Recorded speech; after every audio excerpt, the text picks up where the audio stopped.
এটা সম্ভবত কিছু একটা হবে, মুরগি হওয়ার কথা না, মুরগি হবে এটা। মুরগি লেগে আছে, মুরগি চলে রাখছে সব।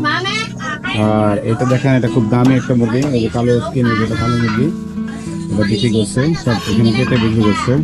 এই যে বয়স্ক একজন আনতে আসছে শপিং বাজার করতে।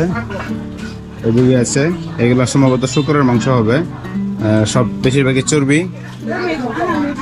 দেখেন কত কিলো,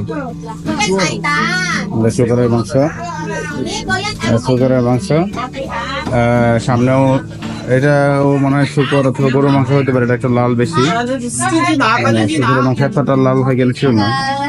আর আর এইদিকে আছে বিভিন্ন রকমের শামুক, ঝিনুক, কাঁকড়া, চিংড়ি, সব লাইভ ফিশ। এটা মাছের বাজার। এইদিকে সবজি, এদিকে ডিম এবং অন্যান্য জিনিস। এটা জাস্ট ট্রেডিশনাল